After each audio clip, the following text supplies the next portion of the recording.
Welcome back to Shelf to Table. We are going to be talking about a boatload of board games today because this is going to be our stocking stuffer episode. Josh, are you excited to talk about these board games? I am always excited to talk about stocking stuffers. I think my family and my extended family is probably sick of me buying these stocking stuffer games for them, but I love it as a board gamer. I think it's always fun to like gift those little stocking stuffer like games to bring a little joy around the holidays. It's always fun. It's always fun when you have one hit with the family. Agreed. I have a few that I'm going to be sending to my family. We'll see if they get them played. They are more of the family that plays, I think they played Clue. So recently. Clue's always good. Yep. Yeah, a little bit of Slappy Salmon and all those Just, like games you could buy at Target. Yeah, exactly. So hopefully we got a list here for if you have some non-gamers in your life, you want to bring them into the hobby, we'll have some games on this list for you. And then, if you know a gamer and you're looking for something to give them, I think we have some unique ones. I think we do have some unique ones that you may not have heard of, and that might be a good selection for them. Yeah, kind of some sleeper hits. It's always nice to surprise somebody who plays a lot of games with something we actually haven't heard of before. So there were a few that flew under my radar, actually, that we've played recently that have been big hits. So excited to talk about those. And you know what? For this, I'm gonna just like Josh kick us off with our first, and this is gonna be a very, very grab bag episode. We have a giant list of games. We're gonna be working through these. We'll talk about them as much as we can. Hope you guys find something. And I'm gonna kick this off to Josh to start us off with our first game, which was I think a surprise hit for both of us.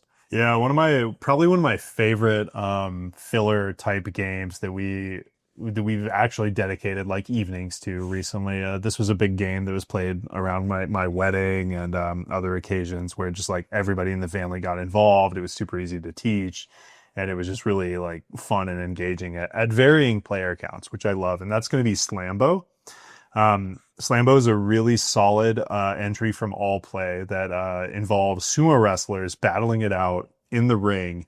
I believe you start with a sort of like a central value in the game of like 5. And then it's almost like Uno, where you're playing cards on your turn, a card on your turn, to kind of raise or lower that value and keep it within the thresholds that keep you in the ring, right? So you want to be, is it under 10? 0 to 10. 0 to Yep. 10. So inclusive of 0 and 10. And you're going to play positive and negative cards to kind of keep you in the ring and make sure you're not getting like muscled out by somebody else's sumo wrestler. But like Uno, again, I think the Uno comparison is fair. Yeah. There's some cards that let you do things like reverse the turn order, and play cards that can be either positive or negative and things like that. But everybody has loved Slambo that's played it, and I can't say enough good things about it. It's super cheap. For like a board game. You can pick it up anywhere for like $15. I think 10. You can usually get it for 10 if you find a local. Yeah. Yeah. Great game. Yeah. What do you think? You introduced me to Slambo. Yeah, I literally, yeah. So I bought Slambo. It was on a whim. Bought it at a local board game shop. I saw it. It's part of All Play's like tiny box series. So, great for a stocking stuffer. Fits right in there. Fits any size sock, really. You can keep it in your crew socks if you want. Yeah, exactly. So just fantastic for that. Like the value to cost ratio that you're getting with this game is amazing. It is one that, it's described as Uno for gamers. So I find that Uno, it can drag on, like it just takes too long, like you're waiting for that specific card to come up. Yeah. Slambo, each round has a definitive end. It's just like you have a hand of cards, you're going to play through that hand of cards, and you reach the end of that hand of cards, like you're going to add an extra shame card. And I also love the theming of this, like you're doing the sumo wrestling, and essentially the idea is that if someone can't play a card, basically if they can't play a card to stay within the ring, then they get shamed. They get pushed out of the ring, they have to take a shame card, and it's one of those games where it's only a single loser. We're going to have a couple games like that on this list. Big fan of games where only one person loses. Yeah. So because of that, I think Slambo is just a fantastic hit. Uno for gamers is how it's described. Also, I think it's just a better version of Uno. Like don't play Uno anymore, play Slambo. So yeah, that is that's gonna do it for Slambo. We're gonna kick things off with that is like our number one recommendation, I think, for a stocking stuffer. I think looking across this list that we have, I think Slambo I'd recommend above all else, just if you were just like looking for a game for folks to play of any sort of like level of being like a super gamer or just like not a gamer at all. Like Slambo is great. And then while we're on Slambo, I'll just throw in another game in that tiny box series from All Play, because I feel like if you're making an order from All Play, you might as well buy multiple games, right? So what Get that free shipping. Yeah, free shipping. That's always important. So for the Emperors, or For the Emperor, I think, from All Play is going to be another tiny box game. This is going to be a 2-player head-to-head dueling game. So if you have someone that likes those kind of head-to-head games, likes playing against another individual, I think For the Emperor, they actually did a really good job with this one. This is a really nice, just quick playing dueling game, lane battler. So you're going to have a bunch of columns out there, and basically you guys are competing to win those columns. And whoever wins, I think the majority of the columns is going to win the game. It has this double think where you're playing out these cards and you're trying to guess what the other person's going to do on their turn, and it plays really quickly. I find that this is like Josh and I have been playing a lot of lane battlers recently, and this is a nice one because of how just like snappy and easy it is to play. We have some that we definitely rate higher than this, but this one is it is a very solid entry in the lane battler genre. What do you think, Josh? Yeah, I think you made a good point there. Like, are there lane battlers that I like more than For the Emperor? Like, sure. But when you factor in like the price point, when you factor in like the size of the box and how portable it is, and you factor in like the simplicity, this is a good one to introduce like people that aren't playing a lot of lane battling games or a lot of like head-to-head dueling games too. I thought it was really snappy. I thought it was a lot of fun. And like Chance said, All Play's really just been kind of knocking it out of the park with some of these small box games. You'll see at least a few of them on here. That I think with that being said, we can probably dive into the next one. You want to kick us off with that? Yeah, so the next one, actually another All Play game. And I feel like as we record, I'm thinking of more of them. Yeah. But one I'm going to talk about now is actually kind of a word game that we've talked about on our last episode. And that's going to be Alibis. So Alibis is a really, really solid, probably, I think on the last podcast, I said this is like my favorite word game, where it's comparable to something like Codenames or Just One or So Clover, where you're trying to give clues to help people. And it's all kind of like simultaneous play, right? Which I feel like does a lot for it. Yeah. Where you're all kind of taking your turns simultaneously and coming up with clues that help people match 2 words in an array of perps who are like kind of like these supervillain comic book characters. So the theme is really cool as well. Love the art style, and this has just been a big hit with our group. We've been playing it. We've played it several times recently. This is one that I've picked up for family members for Christmas this year. Relatively cheap, available all over the place, and this is just like a fantastic word game. You can teach it to anybody, and I feel like it leads to some really funny conversations and fun moments. Yeah, and I think that so the comparison to Codenames is very apt. Basically, you're gonna have the suspect. The theming is also really good on this one. Like I thought this was a lot of fun. Which is lacking in a lot of these like words. In those word games. Yep. Yeah. Like Codenames has a theme, but it doesn't really like exist or anything. But with Alibis, I mean it kind of exists because of the art on the cards. Like you have these suspect cards out there, and basically you're gonna deal out 2 suspect cards to every player. And then there's one left over, and that's the actual perpetrator. So essentially, you're just trying to figure out who the perpetrator is. Mm-hmm. And the way this works is that you're gonna take those 2 suspect cards, and then there's gonna be a randomization of like the word cards associated with each suspect. So each player's gonna look at their 2, and they're gonna say, these are my 2 words. Then you're gonna try to come up with a word to link those 2 words, because you want people to be able to guess who your suspects are. So it has the similar thing to Codenames, where it's kind of like in Codenames, you're saying like you're choosing a word and a number, trying to find a word that matches like different words on the table. So this one is in that similar vein. It's like very, very same style. But I love the fact that I'm going to call this like the spotlighting effect that like Just One has and like Codenames has, where like one player is doing something different than the other players. And that puts a little bit of pressure on the other player. Like, and even in wavelength, like it just puts pressure on someone else. And that can be hard for someone to be introduced to like a new game group or someone that doesn't play board games very often, like having that spotlight on them. And that can be a stressful scenario for them. Sure. Whereas Alibis, I feel like delivers a better experience than Codenames, and it doesn't have that spotlighting effect. Everyone is doing the same game. They're doing the same puzzle. You're all making the same mistakes and like struggling with that, coming with that word. And like, yeah, guys, I'm sorry about this. Like, here's my word. Good luck.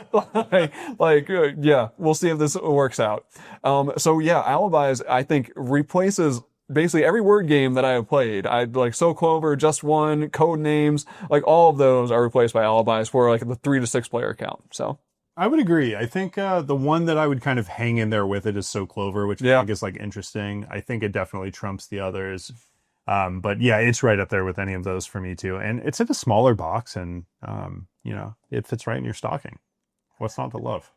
You know what? And since we're on this theme of all play, let's move right into another all play game, and you guys can just stack up your all play order right now. You know, just put these all in your cart. You're good to go. Get your free shipping. And this one was a game that Josh actually introduced to me, and I really loved it. This is Lure. So Lure is a fishing game, but it is a push your luck like bidding game for fishing. So essentially in the game of Lure, you all have a player screen, so you got a little bit of secrecy on what you have available to you. And then you're going to put out these fishing cards. There are these different fish on the cards. You're going to put them out in the center of the table, and they have different requirements on them for like the dice that you need to roll to acquire those fish. Usually they have like a value that you need to exceed. So it'll say like you need to have like at least 10 value on your dice. So you're going to choose to roll a number of dice, and you want to exceed whatever 10 to catch that fish. But what's cool is that in the central row, you're going to catch as many fish as you can. So whatever your dice qualify for, you're going to catch as many as your dice like can acquire in that phase. Yep. And that's how you're going to win the game. But the crux of this is that at the start of that phase, you're actually going to bid dice. And the person that bids the least number of dice is actually going to take the first action. So that person that goes first could actually catch all the fish, and they could kind of wipe out that market and like prevent people from getting fish. So you're kind of incentivized to bid the least amount of dice you think could meet the criteria for those fish. And there's different criteria. There's going to be some that are like, you need to have like 2 equal numbers, like you need to have 2 3s or something, or you need to roll a 6 to be able to get this fish. And you have these variety of dice. You have some special dice that kind of have like this cooldown phase. And it's just a really, really good blending of mechanisms with this nice push your luck thing. In that bid, I love that reveal. Like you're going to put dice in your hand, and then you're all going to put your hand in the middle and do that reveal action. I love games that have that, where everyone's just going to reveal something on the same turn. So I think Lure is it's another just fun time around the table, a great little filler game. So great stocking stuffer. How about you? Yeah, I love Lure. I'm a big fan. The only thing I'd add, I feel like the more and more I get into board games and the more board games I play, the less and less that I'm like a big expansion guy. But that being said, I'm going to get that out of the way. Lure has a fantastic expansion called Deep Waters, I believe, which you can get for like $4 or $5, and adds some really interesting mechanics that aren't much of a lift on the rules side. It's just the addition of these fish that are called like tenacious fish, so they're a little harder to catch. And there's a little bit of an element of like player interaction where you're stealing those fish from one another. And also adds a couple other like scoring conditions that add a lot of fun to what's already like a pretty cheap and like small footprint game. So if you are thinking about picking up Lure, I don't think it's like mandatory, but I think it adds a lot to the game for an expansion that's like $5. So if you're on that all play website, I might stash that in the card as well. Yeah. So there's four winners from all play. Man, they've been doing great this year. I'm excited to see what else they put out. So yeah, I've been consistently impressed. And you know, one that we did not put on our list to talk about today, but one that I'll bring up now is Money. I figured you were gonna add this one. Yeah. The Reiner Knizia remake and reprint of Money, which is another just like I'll just mention it's fun, fantastic game that is quite. It also fits the mold of kind of being like a stocking stuffer. Yeah, it's a nice family card game. Like it's one of those ones where I feel like you can easily get anyone into this game. And not a heavy board gamer game, but it has a nice it's a set collection game with a nice set of mechanics with that bidding thing, and then being able to select with whoever bid the least first and stuff. Yeah, it's another really great good game. Yeah. Okay, let's move on and let's get out of the all play. So move off the all play website. We've already advertised for them too much. So yeah, where's the sponsorship? Yeah, right. Send us some games to test out all play.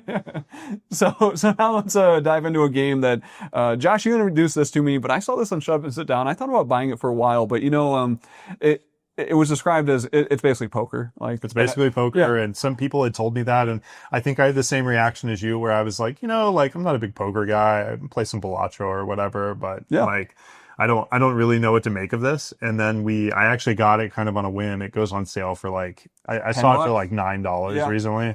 I ended up picking it up and we played it, and it was fantastic. And that was The Gang. The Gang is it's phenomenal. Like I saw this and I was like, I don't want to play poker. I'm a hobby board gamer. Why would I play poker? Right? I'm done with poker. I played poker at family Christmas and I lost all of my pennies because we played with pennies. I was terrible. I was terrible bluffing. I was terrible at poker. I was out in like round 3. So why would I want to play poker? But The Gang, it is a cooperative poker game that does a fantastic job of it has the poker experience without having like the bad feelings, right? Like, Yeah. Like it's really good. Like you guys are you're gonna be Cooperative poker. Cooperative poker. Who would have thought it would have worked? But the way it's going to work is, so we played the Texas Hold'em. I think there's actually rules on the website where you can actually play the other versions of pokers and stuff. But Oh, cool. but Texas Hold'em is kind of like the base game, and basically you're going to be dealt out those 2 cards in the beginning. Then you're going to try to say like, do I have the strongest hand or not? You're going to take a chip representing like what you think the strength of your hand is off that base deal. And now it comes with a nice little reference that gives you a breakdown of the poker hands, tells you what hands are stronger than the other one. So it's pretty like Really handy. yeah, really handy for people that don't know like the distribution of cards all that well, but most people know how to play poker. So it's like a really easy teach, and then you're just like, I think I have the strongest hand, I'll take the whatever 5 chip or the 1 chip. I forget what order that goes in. Yeah, I think it just depends on how many people you're playing with, but Yeah, it scales exactly. up pretty easily. Yeah. Yep. And so, and then you're just going to keep doing that per round. Like you're going to do the flop, and then you're going to take a new set of chips, and then you're going to do the river, and you're going to do a new set of chips, or the turn, whatever the order is. I don't know. And then you're going to get out that last card, and then you're going to see if you manage to get the order of your hands correct at that last round. So it's kind of cool where you see someone start out where they're like, I have the weakest hand, I'm taking the lowest chip. And then the flop comes over and they're like, I now have the strongest hand, I'm taking the strongest chip. And you're like, I know what happened. Like, I know what you have now. Like, so yeah, the gang, I think it's a big hit that you can introduce to literally anyone because like most people know poker. Yeah, it's a good one, and it kind of reminds me of some other games where you're trying to kind of like order the strength of your hand or the cards you're holding, and we'll talk about something similar a bit later, I think. Yeah, the only thing I would add is there's some cool variants or like additions you can use that come in the base box. That essentially allow you to, so like when you're playing, you're trying to crack the vault, right? It's like an actual heist that your gang is trying to accomplish. So your goal is to in not 3 consecutive, but in 3 rounds, essentially order your poker hands correctly before you have 3 hands where you did not order them correctly. So you're setting off alarms or cracking the vault sort of procedurally.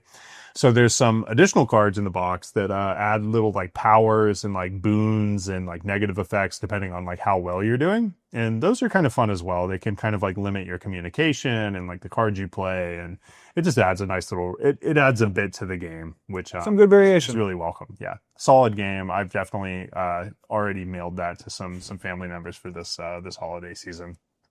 Yeah. So gang, fantastic little cooperative poker game. Yep. Talking about cooperative games, you want to talk about this next one on the list here? Yeah, so next up on our list is a really popular stocking stuffer that's been out for several years now in a couple iterations that's been really popular. Trick-taking game, cooperative trick-taking, which is really cool. And that's going to be The Crew. And specifically, we're talking about The Crew Mission Deep Sea, which has always been a big hit with people I play it with. So I didn't grow up playing trick takers. I know Chance did. Yes. Midwest. Yeah. Had to. Euchre. Had to know those trick takers.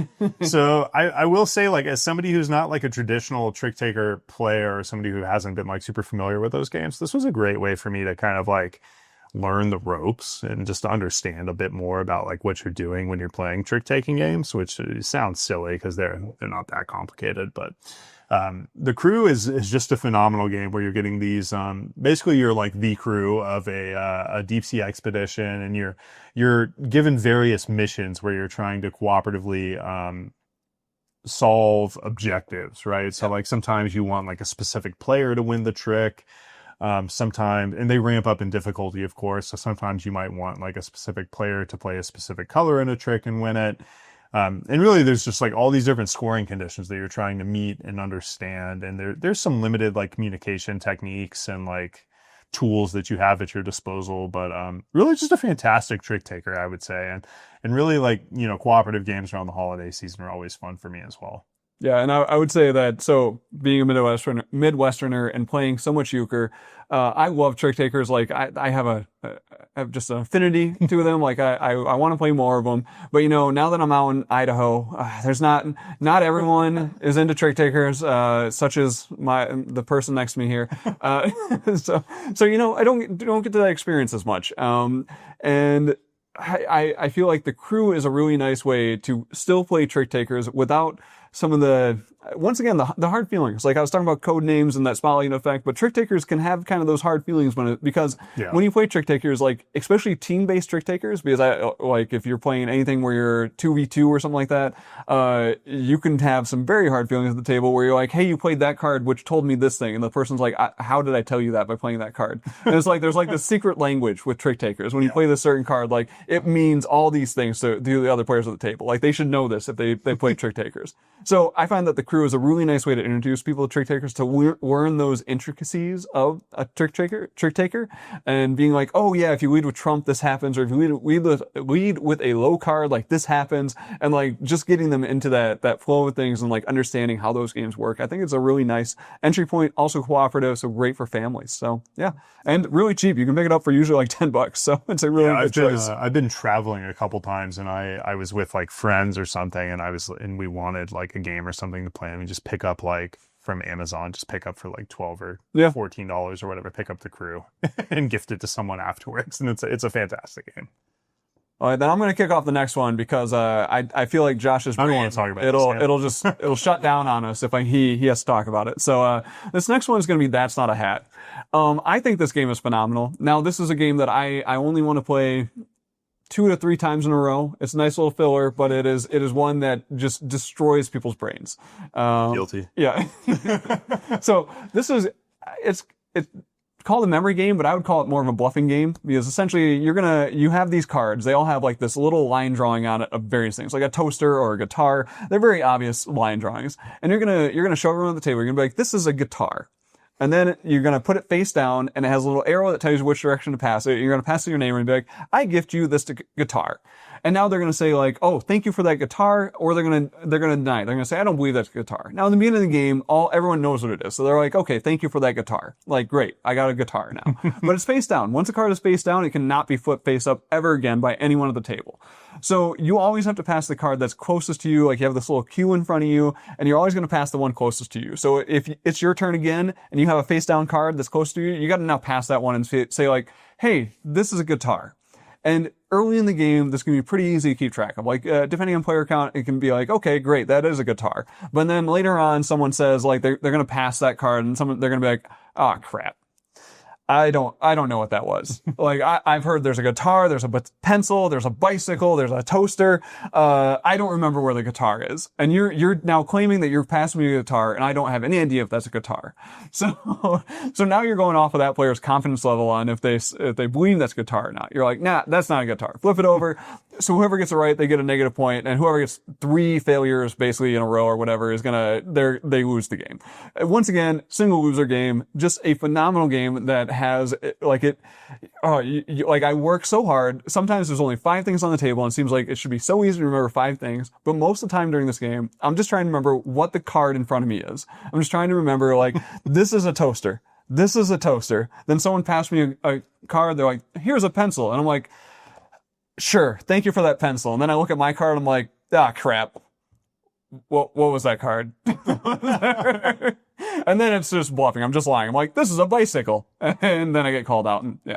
But I think That's Not a Hat is just a phenomenal little memory game, phenomenal family game, like a great little filler game. Josh, you want to add some little commentary on this? I think it is a well-made game. It's well designed. I don't know what it is about me as a person. My brain just completely shuts down anytime I'm tasked with like memorizing cards that are in front of me. So I have, Chance mentioned there's a single loser, and That's Not a Hat. I will say more often than not, that loser is me. Yeah, he's sitting here. Yep, we got him. Right here in front of you. So any other That's Not a Hat losers out there, we can commiserate together in comments. But yeah, no, I do think it's a well-made game. It's, it's a great stocking stuffer. It's a lot of fun. I will say, even though like I don't ever win at it, we have a lot of funny moments when we play it. Which is usually me like trying frantically to remember what card is in front of me face down. Yeah. But yeah, really solid game. Not my favorite, but I think a lot of people, like more people than not, would probably enjoy it quite a bit. I would say everyone's suffering together, and That's Not a Hat. Yeah. Some more than it does feel like a stressful group exercise. Yep. Okay, we'll close out on that, and I'm going to kick this over to Josh for one that he actually does enjoy, so he can introduce us to this. Yeah, this is one of my favorite games, and this is one that I got like relatively early on when I got into the hobby, and that's going to be Cockroach Poker. So Cockroach Poker is kind of like an evergreen game to me. I think it's a really simple. It's very simple, right? Like the rules are very straightforward. You can teach it to anybody and absorb it pretty quickly. I think honestly, it works best with the rolling teach, where you just kind of like play do it and get a feel for it. But it's also cool because it's kind of like a distillation of a particular mechanic, and in this case, it's kind of like a bluffing game, right? And it really is just kind of like pure bluffing. Or bluffing kind of at its purest, right? Just like Can't Stop or something like that. Yeah. Pure like push your luck at its purest. Cockroach Poker is going to be basically like you have a hand of cards and you're playing with other people, and you will have the chance to offer them a card face down. Anyone at the table, anyone you want. And you can tell them what you're giving them, like, hey, I'm giving you a cockroach, or I'm giving you a stink bug, or whatever it may be. But even more fun is the opportunity to bluff and to lie about what you're handing them. Maybe I'm handing you a cockroach, but I say it's a spider instead. And then the person you're handing the card to actually they're kind of faced with a decision, right? Like they can either call you on your, like, to try to determine if you were telling the truth or not, or they can actually look at it and then either lie or tell the truth and bluff again and like pass that off to another player. And basically the way the round ends is someone is going to call either from like running out of people to pass the card to, or just like be the last one to receive the card, or maybe you just wanted to call someone's bluff. You're going to say, hey, Chance, I think this is actually a cockroach. I think you told me the truth, or I think you lied and this isn't actually a cockroach. And then if you're wrong, you take that card face up in front of you. And if you were right, then the person that passed it to you actually takes that card face up in front of them. And then from there, it's a single loser game, which we talked about earlier is always fun. Great mechanic. Whoever has, I think it's like 4 of the same bug in front of them at the end is going to lose. And I just think it's a blast. I think it's a ton of fun. It's super cheap. It's super small. Like, this is one of my favorite travel games. Yeah, and I honestly don't have a whole lot to add to Cockroach Poker. It's a fantastic little bluffing game. I would say that I find that this game usually goes into just piling on the loser. So you see someone like pick up 2 bugs of a type, and you're like, yeah, I think we might be able to get them, like they have 2 cockroaches, and you're like, maybe we can get them more cockroaches. So people just try to start feeding that person cockroaches, and now that person is just getting slammed with cards. Like they have to make that decision. And yeah, it's a game that, as far as like a game, like a mechanically sound game goes, probably not Cockroach Poker. Yeah. But just a good time around the table. Like, I have a blast playing Cockroach Poker all the time. It's fun. Yeah, I'd say. Exactly. It's a good time, but it's not like the best player wins or anything like that. It's more of just it's an experience. Yeah. Yeah, agreed. All right. So that's Cockroach Poker. Let's move on to this next one this is a game that This surprised me. This one really surprised me. I didn't think I would like this one nearly as much as I did. Yeah. This is going to be Trio. So Trio, it was originally called Nana, Nana. That was the first iteration of this game. They reprinted it as Trio, and this is a very light memory game. So Josh's brain still works during this game. It does function. I have won Trio before, I will say. Yeah. But the way this game works is that you're going to deal out a hand of cards to each player. The cards are numbered, I believe, 1 to 12, and there's 3 of each card out there. So 3 of each, 3 1s, 3 12s, blah, blah, blah. And then there's going to be a number of cards face down in the center, just placed out in a grid. And then on a player's turn, they have a very simple choice of actions. They're going to have a player reveal either their lowest or highest card, or flip a card in the center. And essentially their goal is to find a trio. They want to find 3 of a kind. But the problem is that you're going to reveal 1 card, and they're going to reveal another card. Now, if you found a pair, you get to take that 3rd action to try to find that 3rd card. But if you didn't find a pair, your turn's done, and you just move on to the next player. And then essentially they're going to try revealing cards. So essentially you're trying to remember, like, what have you seen from other people's hands? Yep. And the crux of this is that the cards in players' hands are ordered highest to lowest, so you can't like reveal a card from a 7. It's not like Go Fish. You can't be like, hey, where's your 7 at, or whatever. You have to say, show me your lowest card. They show you like a 4, and you're like, what? How do you have a 4? There's still 1s, 2s, and 3s out there. What's going on? So, and then you're trying to remember, like, okay, I saw a 4 over there. I saw a 12 in that person's hand. And then you're trying to eventually find that trio. And then also you have those cards in the center, which are in a grid, and those are the hardest ones to remember. You'll see someone flip one over, and you'll be like, oh, there was an 8 there. I have an 8 in my hand. If I can get that one revealed, I'll find that 8 on the table. But then, like, by the time you get to that 8 being available to you, you're like, oh, crap, I don't know which card's the 8. Yeah. And there's 2 modes to this one. There's like the base game trio, which is just like once you get three sets of 3, so 3 sets of 3, you win the game, you get 3 trios. But there's also a spicy version, which I think is way better, where It is good. Yeah, you're just trying to find a pair of trios which are associated with the cards. And actually I realized this later on, but it's like the cards add or subtract to 7, because essentially like 7's the secret. Okay. And so if you get the 12s as a trio, you want to get the 5, right? That'll take you to a 7. So you want the 12s and the 5s, and then you win. So you're trying to collect a certain set of the trios. Just a fantastic game. I've introduced it to multiple people. Everyone has had a great time with Trio. Yeah, I would echo that. I played Trio. Chance introduced me to Trio actually, and I had a great time. And then I ended up getting a copy for, I think, last holiday season. I picked it up as a stocking stuffer for some of my relatives, and everybody's been a big fan of it ever since. So really solid game. Again, like really cheap, easy to get a hold of. So can't recommend it enough. And then you want to take us on to our next one? Yeah, so this is one that I think Chance's played like the newest version of, and I've played a little bit of, and that's going to be. Oh, I'm sorry, I'm skipping ahead. Yeah, you're. Whoa. So actually, the next game I'm going to talk about is going to be a card shedding game, and this is super popular. You can actually buy this at like a lot of popular retailers now, and that's going to be Scout. So Scout is a really fun game where you are essentially taking a hand of cards. And then, oh man, it's been a minute since I played this, but essentially you're trying to lay down either like duplicates of a number or a run of cards. Trying to do sets or runs. Yeah, so either pair or sets of the same number or a run of consecutive numbers. Yeah.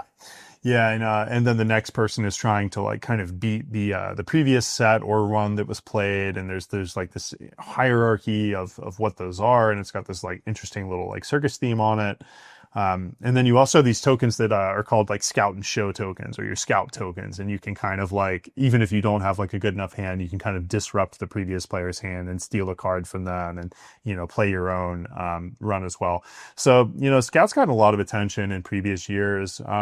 I wouldn't call it like it's not an old game, but it's been around for Yeah, I've been around for a while. I mean, it's in mass market at this point. It's one of the few Oink games. Yeah, you can go to Target and buy it as an Oink game. Yeah, and it's all over the place.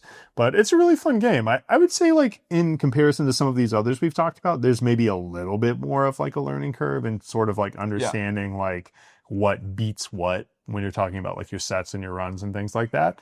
But it's a really fun game. It's a good card shedding game, and I always have a good time playing it. Yeah, and I would say this one falls in that category of, like, if you have a family that likes playing card games, like, if you play Hearts, and you're, like, sick of Hearts, you need something new to play, Scout falls in that category. It's a little crunchier or a little harder to teach than, actually, all the ones on our list I think are easier than Scout. Scout's not a hard game by any means, but it has a little bit more of a rules burden, because what's cool about this is that you're dealt out that hand of cards, and then you get a choice when you start the game. You get to choose whether or not to flip your whole hand over or not, because the cards are dual Different numbered. numbers, yeah. Yeah. So you actually get to look at your hand and you get to say, like, oh, is it better for me to have the hand I was dealt, or do you want to just flip the whole thing over and have that other hand, because maybe you have better sets in that way? Because the way you're going to defeat, shed cards is by generally playing more cards into a set than the last person. So like someone played 3 of a kind, and then you're like, well, I'm going to play a run of 4 cards, and that's going to beat their 3 of a kind. But then as the game goes on, people are going to have to scout, so you can steal a card or take a card from that center plate area and add it to your hand, and that way you can maybe build up a set or a run, because you can't. This is another one of those games where you can't like reorder your cards ever. You have to have them the same. That's probably the hardest thing when you're teaching it, is just like you cannot. Yeah, you can't you move get your cards in one orientation. At the very beginning of the game, you can flip them. But aside from that, you are not like allowed to rearranging move cards them or anything. ordering. Yeah. So adding a card to your hand can actually be super beneficial because it could like link up this nice little run that you have, and you're like, oh, I can add this in this spot to be able to get rid of like this run of 5 and have a really powerful move. And yeah, it's just a great little game. It definitely has some luck with being dealt out a good hand or not. But I do find it to be a nice little. It's definitely a crunchier filler game. So if you're searching for something like that, I think Scout is fantastic. Great game. You want to talk about this next one? Yeah, Which I already kind of spoiled. I have played this one so much. As Josh mentioned, I played the newer version of this as well. This is going to be a co-op game called Regicide. So not as widely available. It's generally going to be on your board game stores and stuff. Like it's going to be you'll be able to find it. But you can also just buy a deck of cards and download the rules. Not the best stocking stuffer, but the game itself is really cheap. It's just a deck of cards. It's like $10 to $15 or something. I don't know. But yeah, they did an amazing thing with this. They turned this deck of cards into a co-op game where you are battling the royals. So you're battling the jacks, the queens, and the kings.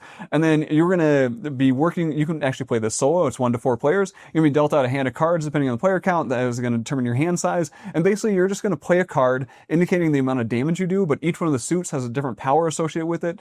Like the clubs do double damage. The spades they defend you from the royal, so they can prevent you from taking damage. The hearts allow you to heal because essentially like your draw deck, if that is ever empty and you can't draw, you're kind of in a tough spot. So the hearts allow you to take cards from your discard pile, you shuffle them up and you put them back into your draw pile. So that allows you to refresh kind of like your army that you're using to fight these royals. Then the diamonds are the only cards that allow you to draw cards. So you need to play those diamonds to be able to refill your hands, because if you ever get to the point where someone can't discard cards to take damage, then you guys lose collectively. So it is this really cool hand management puzzle. It is just absolutely fantastic. It's another one that I feel like you can teach to anyone. It is really easy to get into, and I feel like it's by far one of my favorite co-op games made. And also the Legacy version that just came out, not a stocking stuffer, but it is so far probably like my favorite Legacy game I've ever played. But that's Regicide. I absolutely love Regicide, and I feel like you've played this maybe once or twice with me now. I think I've played twice. Yeah. I was a fan. I think it's one of those games where you want to play like back to back to back and keep trying. It reminds me a little bit of like a roguelite video game where you're just kind of like making those runs. It's like intentionally like pretty difficult to win, or at least in my experience has been difficult to win. Rules like pretty simple, not too hard to absorb, and like Chance said, you're really just playing with like a deck of cards. But if you get that actual like set of Regicide, like the art is pretty interesting to me, and like actually pretty cool for what is essentially a deck of cards. But yeah, really solid game, really good stocking stuffer, and relatively cheap as well. Yeah. Yep. So I think we're going to move on to our first, this is going to be like our hidden gem. This is our secret one that I feel like not a lot of people have heard of. I have not heard of this game. I stumbled across it after a lot of research and looking up some 2-player games. And I was just, I saw this one. I was like, what is this? Where'd this come from? Who made this? Yeah, exactly. And I decided, I'm going to take a risk. I'm picking it up. The theme is arcade, and I have fond memories of arcade games. And this is going to be a Neon Rain. Neon Rain is one where, you're playing as, it's kind of like an arcade fighter. So each of you get a character. You both have kind of like a little asymmetric power. They're not like too complicated though. Like the powers are pretty straightforward in the game. Like you don't need to really read any rules for it. And then the actions in the game are incredibly easy. You're just gonna, if you're the attacker, you can play 1 to 3 cards to attack. And basically the cards, like I said, is arcade theme. So it's like you can play joystick cards or button cards. You're either moving or you're hitting, right? And I like to, when I'm playing this, I like to just yell, I'm button mashing, and I just throw down a bunch of button cards. Generally, the button cards are going to be like doing damage. The joystick cards are going to be, they're maneuvering. So they're kind of like setting you up for healing, or you're going to be able to take these star tokens, which are going to allow you to do your special attack power, or you're going to allow to like burn cards from the person's deck. Because if anyone runs out of cards in their deck, that's going to those lost conditions at the end if they don't have any cards left. You're just going to, it's like, you're literally just playing an arcade game. You're going to try to do damage to them. You're going to try to trigger your star power. Every character has a different little star power they can do. And it's just a nice, breezy, super easy to play, really snappy, and turning into one of my favorite 2-player games that I've ever played. Yeah. Yeah, I had a blast playing Neon Rain, and similar to Chance, like what he was saying earlier, I had never heard of it before, but it's kind of a surprise to me, which is I feel like a rarity to Yeah. play a game I've never heard of. But I thought it was a blast. I thought it was super easy. I thought that it was cool trying to string together like little button and joystick combos and things like that. And there's a little bit of like a hand management element to it with like when do I recover and kind of like redraw cards and prep for the next round, and how do I like best defend and accumulate stars to trigger those like ultimate attacks and things like that. So really fantastic game. It's probably on this list, probably one of my favorites. It's up there for sure. If you get the chance to play this, like definitely check it out. Yeah, for a card door, it's super impressive. A little harder to get than the other ones, but like if you have a board game in your life and you're like, they have every board game. This is one that maybe they haven't heard of. Yeah. Yeah. Always good. All right, I'm going to let you kick us off with this next one. Yeah, so this is a classic. I would say on this list, probably the biggest This is the classic. This is Yeah. one that probably everybody has heard of, but I would be remiss if I didn't bring it up, and that's going to be Love Letter. Love Letter, just like always a crowd pleaser. I think everyone loves it. No pun intended. And I always have a good time playing Love Letter, right? And there's all these like different variations and like flavors of it. If you want like Batman Love Letter, or Star Wars Love Letter, or Marvel Love Letter, or Arkham Horror Cthulhu Love Letter, all kinds of stuff out there, all kinds of variations. But Love Letter is basically just like I always tell people when I'm teaching it, because it's so simple, it's like draw a card, play a card. That's all you have to do. So on your turn, essentially what you're trying to do is to at the end of the round beat the player with like the highest remaining like card value, right? So they go from like 0 to 9. And if you're the one with the highest card at the end, then you get like a victory point token. And there's one other way to get victory point tokens as well, which is to like play these spy cards. But each card is going to have like a unique power on it, which you can use when you play it. So I might play a card that lets me look at another player's hand or guess what another player is holding. And if I'm right, then they get eliminated from that round. Exchange hands with another player, draw some cards and look at some cards and put some on the bottom. So really simple stuff. And really what you're trying to do is just have that like high card when the end of the round rolls around. But there's like some interesting strategy as well that like emerges after you've played it a lot of times, which whenever I've played this, it's like you're playing it like back to back to back. But Love Letter is a classic for a reason, and really obtainable, easy to get a hold of, really cheap, really small, great stock stuffer game. Yeah, and I'll mention that, so like Josh said, I love the rules because it's literally draw a card, play a card. Like, just the easiest thing you can do to teach. It's like, just read the card, do what it says. That's all you need to play the game. Now, I will mention that my favorite way to play Love Letter is I like the standard version the most, just the basic Love Letter. Yeah, agreed. And when I play it, I actually remove the spy cards, which are the 0 cards, because the spy cards only work if you play multiple rounds and you go for like the point threshold. Yeah. But my favorite way to play Love Letter is just like round to round and we just have fun with it. Like we don't keep track of score. We just play a single round and then we do it again. It doesn't matter who wins how many rounds, whatever. So I like to remove those spy cards because they, like I said, they require you to play multiple rounds for them to work, to make sense or whatever. So I just take those out and we just play Love Letter like that. And I like have a great time. Yeah. Yep. That sounds fun. All right. So that'll do it for Love Letter. Next up is a newer game from Pandasaurus. This is one that was also a surprise hit for me. I love searching out like these small box games and just like trying them and then just being like blown away by them, right? Yeah. This is going to be Courtisans. Now, Courtisans is one that I have introduced to a few people now. I've actually gotten 2 people to buy the game because of introducing it to it. This is a nice little, it's kind of like a stock game. Like you're trying to set up yourself with a little tableau of cards that are going to be worth the most points at the end of the game. But the way it works is that you have a hand of 3 cards, and on your turn, you're going to play all 3 of those cards. You're going to play 1 to the Queen's table, which is how you're going to manipulate kind of that stock market, except the theming is like the different royal families. But I'm using the term stock game because that's kind of the genre that it kind of falls under. But you're going to manipulate those royal families standing at the Queen's table. So you're going to throw cards either below or above the table. If they're above the table, that's going to be getting them in those positive influence at the Queen's table. If you throw them below the table, that's going to get them into that negative influence at the Queen's table. So basically at the end of the game, if the family has more cards above than below, the card cards in your tableau are going to be worth positive 1 point. If they have more cards below than above, they're worth negative 1 point. So you kind of want to be aligned with those families that are going to have those positive point values. But the cool part is, so I mentioned that you have those 3 cards, you're going to be playing them. You're playing 1 to your tableau, 1 to the queen's table to influence kind of the influence at the, for each family. And then you're going to play 1 to an opponent's tableau. So you're actually going to be giving other people cards during this game. So you can kind of just be like, red isn't doing great. They're not looking like a high scoring family. So hey, Josh, have a red card. Here's a negative point for you. And I find that this game kind of goes into 2 routes. It's either all the players are like, they want to stay on equal footing. Like you're like, you already have a lot of negative cards, so I'm going to give this person a negative card. But I like it when the game just falls apart and people are like, oh, you have the most negative cards, so I'm going to give you more negative cards. And everyone just piles onto that person that's just being slammed with all those negative cards. And I just have a blast every time I play Courtisans. Really easy to teach. Some cool powers on the cards. Some of them can be like hidden and stuff. And you have like assassins that can like eliminate cards from different areas. But yeah, it's just one of my favorite games to pull out. So yeah, this is a pleasant surprise for me.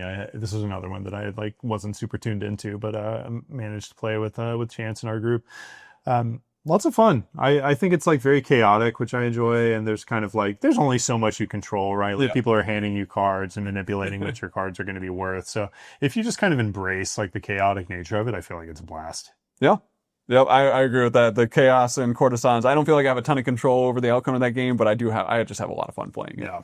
All right, and then this next one is one that you introduced me to, so I'll let you take this away. Yeah, this is from a game designer that I really like their work and their art and just like the aesthetic of the games they produce, and that's going to be Fugitive from Fowers Games. So Fugitive is a head-to-head dueling game where one player takes on the role of the fugitive and the other one is I believe the detective or something like that. Something like that, yeah. The investigator. So one player is essentially trying to make their big getaway and their big escape, right? And they do that, and the other player is trying to catch them before they make that escape. And the way you do that is essentially this game comes in like the form factor is essentially just like a deck of cards almost, like a little card box. And you do that by stringing together cards from, I believe they start from 1 and you range all the way up to 42, which is like where you make the escape. The way you do that is you're like playing cards face down and you have to obey like certain rules when you're placing the cards to make sure you're like within the right number threshold. Like they have footprints on them and you can do things like play multiple cards to let you advance further. But I might play like a 1 and a 3 to start. And then, sprint where I play like a couple cards face down and get me up to a 12. And eventually I'm just trying to kind of build that tableau out all the way to 42 where I make the escape. And then on the, Chance, actually, you play the detective more often than I do. So maybe you could talk about that perspective. Yeah. So for that detective role, you're really just trying to identify those numbers of the cards they put down. So they have those rules that how far they can move. There's a certain number of footprints on cards. So there's a limit to what they can boost with each card. So you kind of have like every time they play a card, you kind of have a range that you're looking at in your little deduction board. You're trying to say like, oh, they could be between 7 and 12 right now. And then you're trying to basically just deduce out what places they've been, because your goal as the investigator is to find all of the places they've been. And once you reveal all the cards, basically you've captured them. Like you know all their footsteps. You found out how they were trying to get away from you, but you've revealed them all, so you win the game if you manage to do that. So it has this really nice deduction puzzle where I feel like it's a very straightforward one. Like a lot of deduction games can be a little complicated and a little convoluted with their rule sets, whereas Fugitive has just a very straightforward rule set, and it's just a nice one to pull out and play. Like, and also it comes in a little card box, great little stocking stuffer.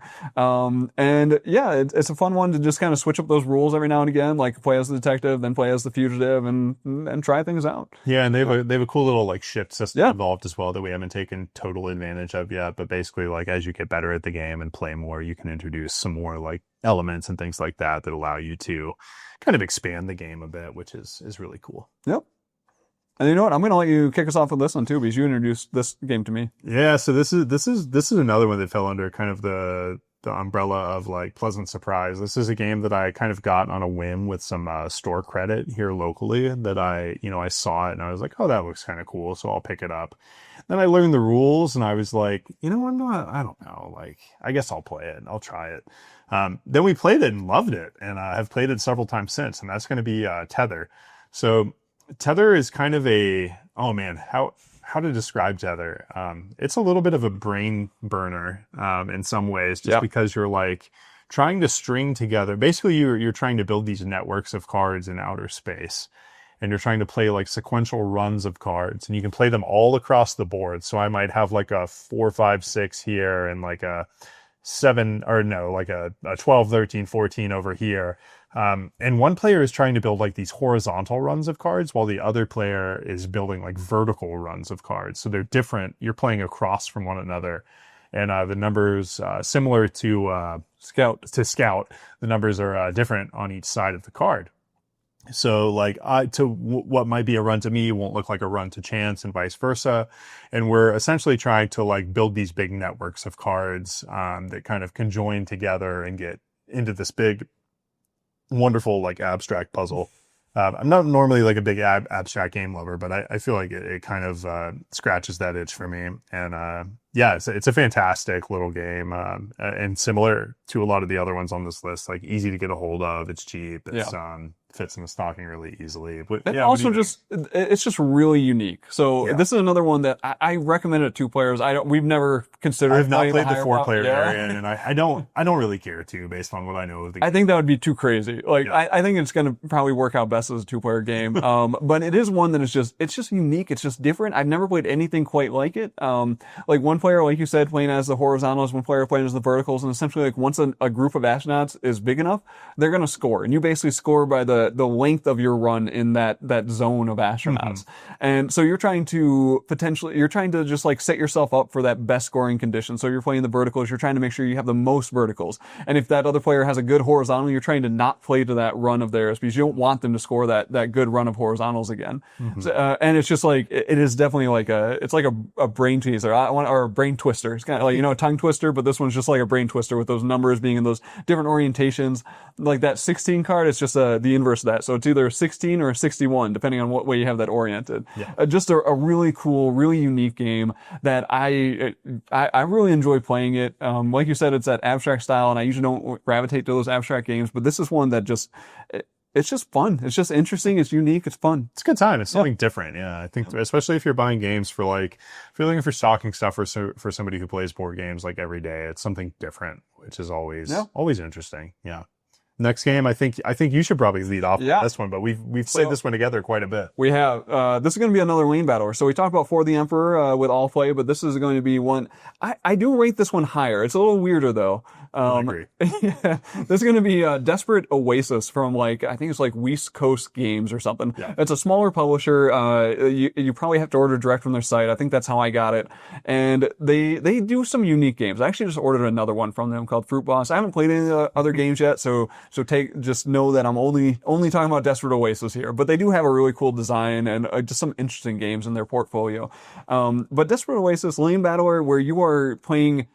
There are these Oasis cards, which are going to be the desert out there, and you're going to play like these desert animals out there. You have like the coyotes and camels, or rhinoceros. No, maybe that's I can't remember. I don't know. They have various elephants. Yep, and they have like the little rabbit dude, and just these animals, and all of them have kind of this power associated with them, except for I think it's like the Oryx or something like that guy with the horns. It's like my power is my horns. It says that on the card. It's really good. So I really like the art in this. The theming of it's really cool, but it has this cool system where you're going to be playing these cards. They have their power associated with them. You want to have the most power in a lane to win that lane, but the lanes have various values on them.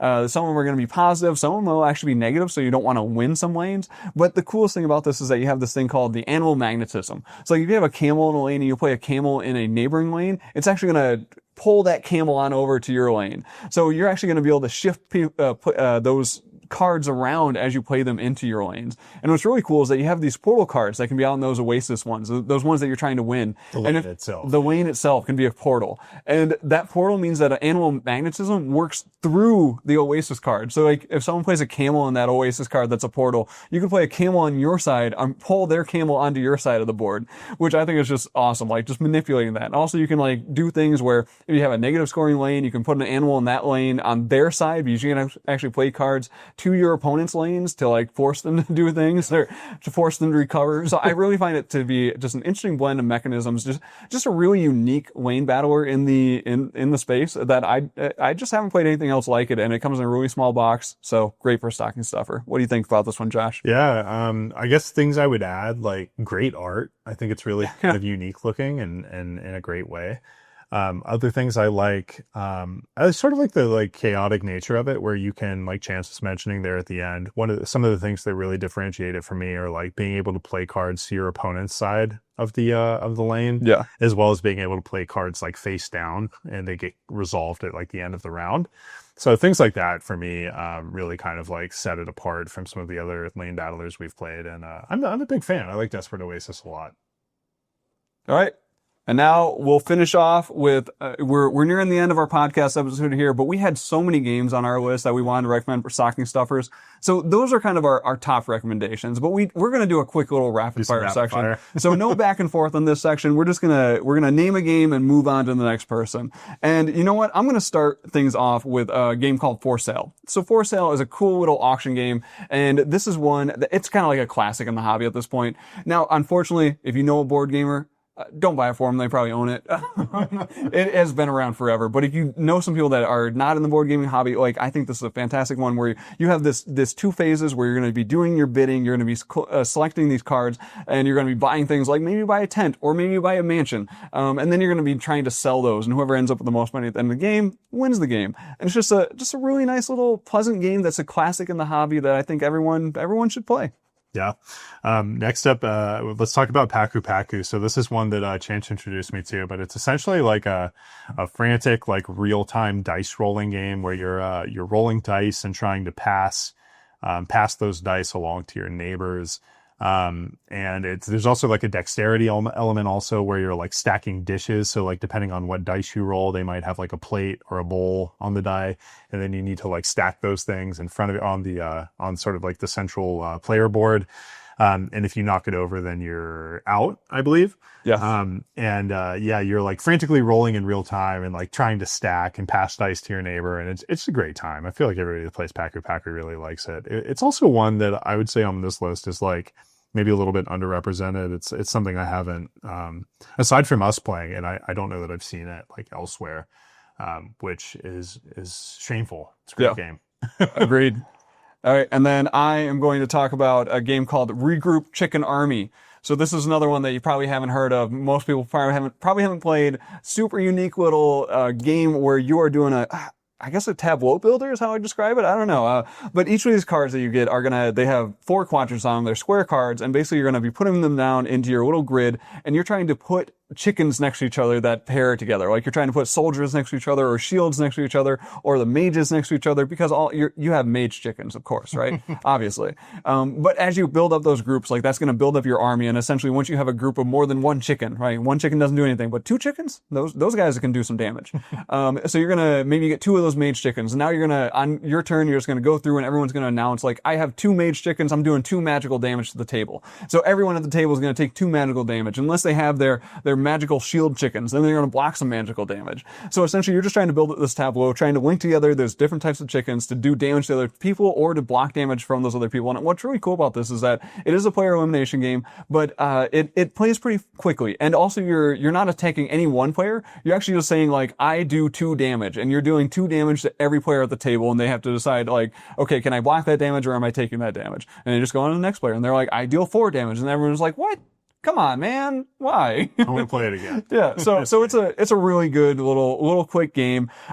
This is another one that I feel like doesn't get a lot of attention, but I think it's a lot of fun. So that's Regroup Chicken Army. Nice. Another one, rapid fire here is going to be Ito. So this is another, I talked earlier about, how in, the gang, you're kind of like ranking the strength of your hands. Ito is kind of reminiscent of that, where you are given a card with a number on it, from, I believe 1 or 0 to like 99. And everybody has like their secret card, and then you're given like a prompt in the middle of the table, similar to like Wavelength. Really, I would describe this as kind of being like a small box Wavelength. But it'll say in the middle, like, you know, you are a wizard spell, and 0 is like not effective at all, or not cool at all, and 100 is like the coolest spell you've ever heard of. And so you get to give like your clue. So maybe I have 99 and I come up with like this really cool sounding spell, that I get to name. And I give my clue and I say, well, my spell is like X, and I put my card face down in the center of the table. And then we're trying to like, everybody gets to give their clue, and we're trying to kind of like arrange our face down numbers in order based on the clues that we're given. And for this one, I think it just leads to some really funny like table talk and some really like interesting and just like hilarious conversations. Everybody seems to love it. I've introduced it to a lot of people recently. And it's always a good time. Fits in, you could play this with a deck of cards if you wanted. So the box is like super small, great for a stocking stuffer, and a pretty cheap game as well. Agreed. Ito's fantastic for a little filler game. All right, and I am going to be talking about Bonanza. This is a very old game from Uwe Rosenberg. I'm actually talking specifically about the Bonanza 25th Anniversary Edition because I think that one has some expansions in it. It plays up to like 7 players. And this is going to be a negotiation game. So players are dealt out a hand of cards, and this is another one of those games where you cannot reorder your cards ever. You're going to be, on your turn, you're going to be planting some beans in your fields. If you ever have a field that's, like, if you ever have to plant a bean and you don't have an open field, you have to harvest the beans from a field before you can plant, because, you can't have different types of beans in the same field. Super important. But then you're going to reveal 2 cards from the center deck, and then players have the option to start negotiating with you and trading cards from their hand to you to get those beans that were just dealt out.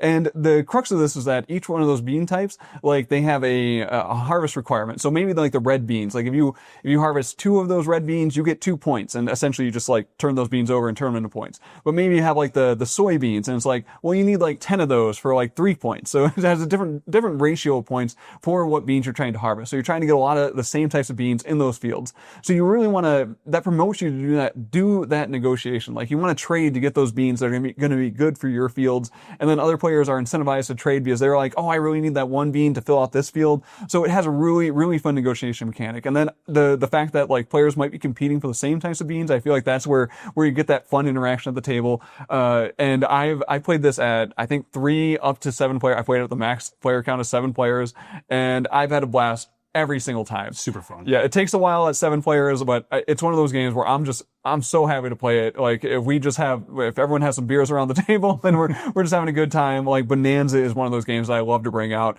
Probably one of the only Uwe Rosenberg games that I really love and would recommend. Some of the other games I find a little dry, but Bonanza. I agree with that. Yeah. Bonanza is just fantastic. And once again, 25th Anniversary Edition. I think that one will fit in stocking, so. I think so. Okay. Cool. Next up, let's talk about No Thanks. So No Thanks is one of my personal favorite filler type games, small box stocking stuffer type games as well. No Thanks is essentially a game where you're trying to score the least points possible. And the way it works is you have these like big cards that you flip over, and they range from like 1 to I think like 35 or something like that.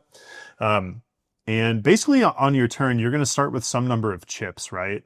And your decision is either like, it's really simple, really, really easy game. You're like, am I going to take this card, or do I put a chip on it and then let the next player make the same decision? So if I put a chip on if I take the card, I just take it into my tableau and it's going to score whatever number it was. So if it was like the 35, that's really bad. But if it was like the 1, maybe I take it. Otherwise, maybe it's that 35 card and I put a chip on it. And then my neighbor gets to decide, well, do I want the 35 with the chip on it? Because the chip is going to be -1 points at the end. So now it's a 34, essentially. Or do they want to put another chip on it and send it to the next person?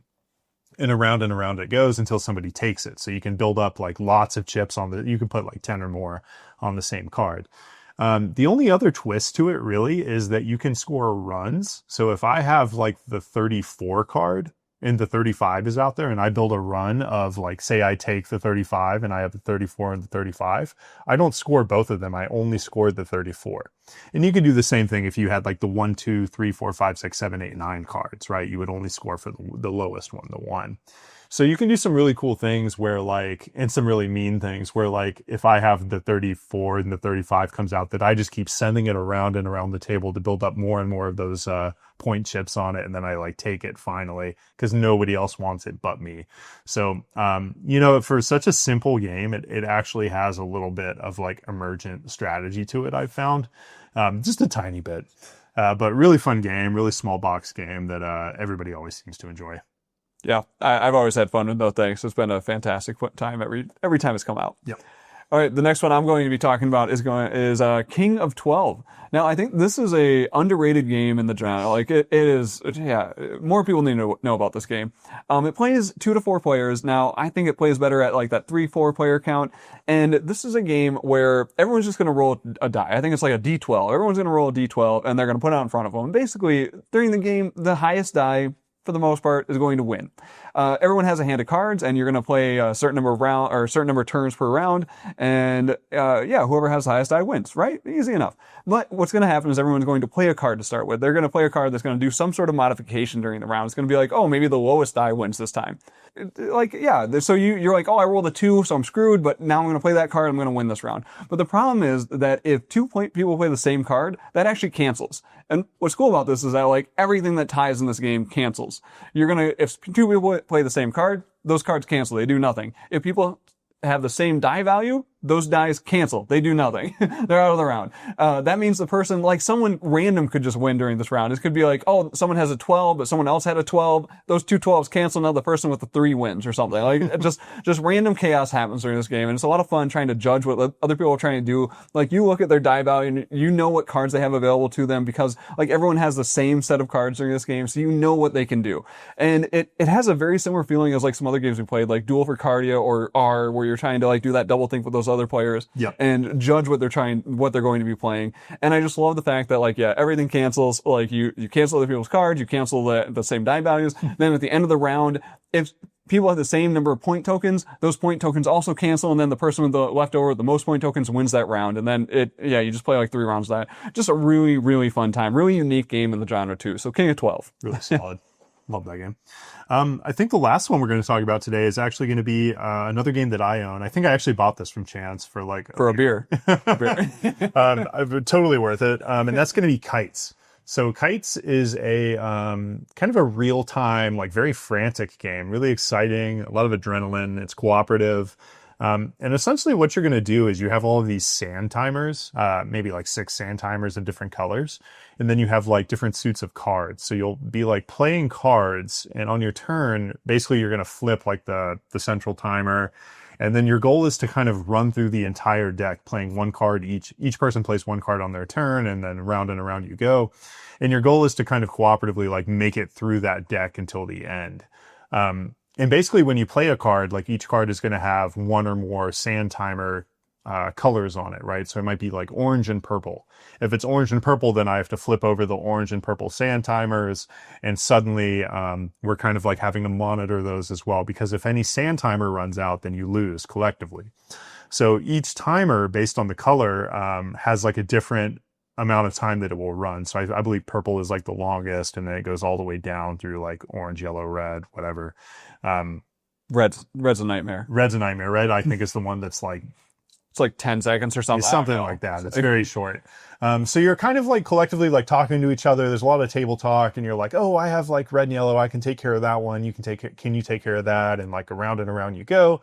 And there's some really cool variants to it as well. Like there's some advanced cards you can add that do things like, I think they're like tornado and like thunderstorm and things like that just make it so like, oh, you can't communicate until like it's this player's turn again and things like that. Super fun. I will say there is a newer version, Skyrockets, which we've played once and Chance owns. I also thought that was really good. So I would say either one, if you could pick that up, is an excellent stocking stuffer as well. Yeah, I'd say Kites is easier to table. Skyrockets has a semi-like scenario kind of like campaign. Yeah, both are great. Cool. So yeah, there we go. We made it. That is our giant list of stocking stuffers. And yeah, I hope you guys enjoyed this one. You want to close this out, Josh? Yeah, I think there's something for everybody in there. Stay tuned. Let us know if you have any ideas for like topics you'd like to see covered in future podcasts, and we'll see you next time.